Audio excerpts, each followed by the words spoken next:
Liberia's Electoral Commission has scheduled a presidential election runoff for November. It's after results show that the two frontrunners, incumbent George Weah and opposition leader Joseph Boakai, had failed to secure enough votes. Weah holds a slim lead of 43.83% of the vote, while Boakai 43.44%. Let's take a look. Liberia's presidential election is headed to a runoff vote in November. That's according to the country's Electoral Commission. Neither President George Weah nor opposition leader Joseph Boakai got enough votes to win outright. According to tallied results, Weah holds a slim lead with 43.83% of the vote, but less than half of a percentage point separates the two candidates. The commission added there was a record turnout of nearly 79% of around 2.4 million registered voters. The October election was widely seen as a test of support for former soccer star Weah. He's been criticized for not doing enough to tackle corruption in his first term. On the campaign trail, he promised to rebuild the country's economy, institutions, and infrastructure. Boakai campaigned on what he described as the need to rescue Liberia from alleged mismanagement by Weah's administration. The runoff vote will take place on November 14th. For more on this conversation, I'm now joined by Liberian journalist Lennart Dodoo, who's the editor-in-chief of the Front Page Africa newspaper. Lennart, appreciate your time. Thanks so much for speaking to us from Monrovia. You're welcome. I suppose the first thing to talk about is the turnout, 79%, almost 80%. I mean, that's a huge number. So obviously, the people of Liberia are concerned about their future and have cast a vote, but we are faced with a runoff. Yes, of course. The turnout in the October 10 elections was very huge, and that was surprising to a lot of observers and even Liberians themselves. Our previous elections didn't see that kind of huge turnout. So this tells us that Liberians themselves are kind of getting very serious in deciding who their next leader would be.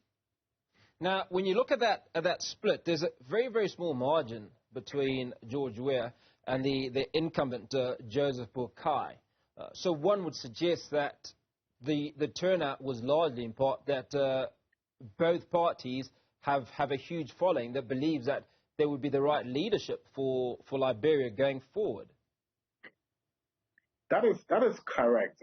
This is one of the most competitive elections that Liberia has had since the end of the war, and even maybe perhaps before the war.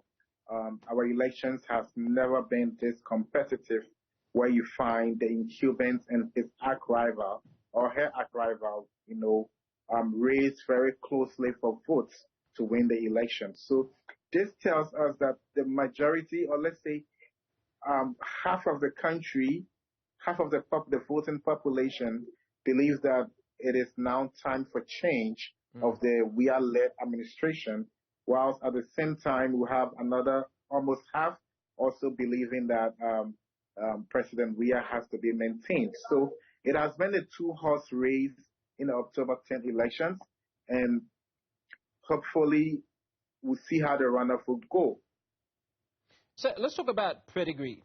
What does President George Weah bring to the party? You know that one of the things that he's promised was to clear out corruption, but issues around unemployment remain. Is he singing the same tune in his runoff election campaign? And what obviously is Joseph Boakai saying to the people? I mean, how does he hold appeal? So, like you were right when you said that President Weah had promised to clear out corruption and also create employment, especially for the youth. That really hasn't been forthcoming. As a matter of fact, under the George Weah-led administration, 3 key officials of his government were sanctioned by the U.S. State Department, the U.S. Treasury Department for corruption. These 3 men were men who were holding major positions in government, and they were forced to resign from the government, from those positions. So corruption has not really been fought by the Weah-led administration, even though compared to the previous government, there were more cases of reported corruption than we have seen in this government. I mean, so yes, it's visible, but there hasn't been much evidence coming out compared to the previous government. In terms of employment, again, not much again has been done to say. The Weah administration has, however, said that it has done more than any other government in the history of Liberia in terms of infrastructural development. And that's the message he has been carrying around. And with the former vice president, who is now the arch rival of President Weah, he has promised to step up corruption and also improve agriculture and roads connectivity. But he also faces the criticism of not doing much to fight corruption under the Ellen Johnson Sirleaf's administration. So both of them have their own share of the blame when it comes to fighting corruption and creating job opportunities. So let's talk about the mood and sentiment in Liberia at the moment. How do you read it? So there's a lot of euphoria when it comes to the runoff. We see some of the candidates who didn't make it to the runoff elections. Of course, 18 of them, we are already seeing some of them pledging support to either the incumbent, President Weah, or the opposition, Mr. Joseph Boakai. So far we've had at least one candidate, which is Councillor Tiawan Gonglo, one of the candidates who was well known for standing for integrity, pledging his support to Ambassador Joseph Boakai. But at the same time, Mr. Alexander Cummings, another formidable candidate that was in the race, is still weighing the options according to him, and he has set forth some conditions that will determine who he would support in the runoff elections. So let's take a look at the runoff itself. Now, this is scheduled for November 14th. Firstly, do you expect a similar turnout to what you got in the election proper, which occurred earlier this month? And then, what are the expectations just in terms of votes? From what we understand, in the first round of elections, it should have been at 50% plus one, I believe. Is the expectation the same in the runoff? Okay, so talking about the turnout first, it is likely that the turnout might drop in the runoff elections, and this is why. The elections that we had on October 10th was a presidential and general elections, which means we're voting for 73 members of the House of Representatives and 15 senators from across the country. What happened was that some of these candidates for the House of Representatives and the Liberian Senate took people, trucked people, we call it trucking. They trucked a lot of people from one destination to their own constituency, from one constituency to their own constituency, to get registered there so as to get the votes. And they transported them there. Okay, now that some of them have won their seats, and even those that have lost their seats, they may no longer transport these people to other constituencies to vote for them because they have already been voted in or voted out. So therefore, if these people do not transport themselves to the various constituencies, and some of these places are far from where they live, I mean, maybe 2, 3, 4 hours drive away from where they live, and they may not be able to transport themselves there for the runoff. So it is very likely that the turnout might drop in the runoff. When it comes to the votes, the runoff is just simple majority. Whoever gets more votes wins the election. So whoever gets the higher number of votes or the percentage of the votes would be declared winner by the National Elections Commission. Lennart Dodoo, I'd like you to hold your thought. We will be back in a moment. You're still watching Africa Today, and I'm in conversation with Lennart Dodoo, who's the editor-in-chief of the Front Page African newspaper in Liberia. And our conversation is around the November 14th scheduled runoff between President George Weah and former Vice President Joseph Boakai. So let's talk about economic policy, Lennart. We know that George Weah is a former football player who has been running, who's been president of Liberia for the last 5 years. And we also have a former vice president rather, in Joseph Boakai, who obviously might have a little bit more experience around running the economics of a country. So when it comes to economic policy, where do the two individuals stand? When it comes to economics policy,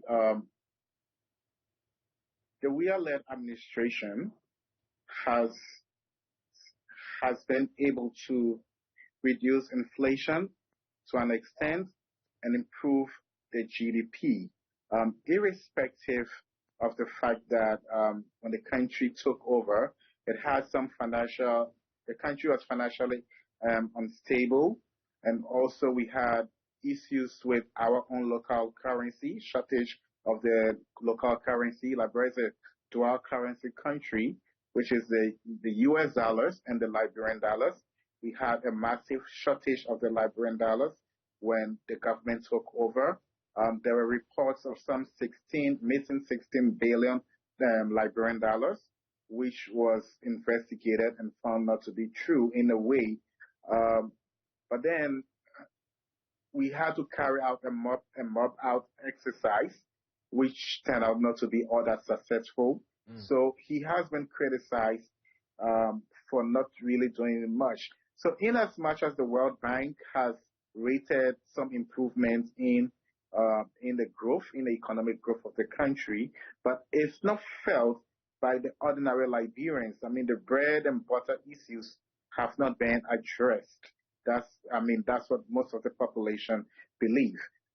With the former Vice President Joseph Boakai, he has been faced with this question before, and his response was that he was a vice president and wasn't in full control.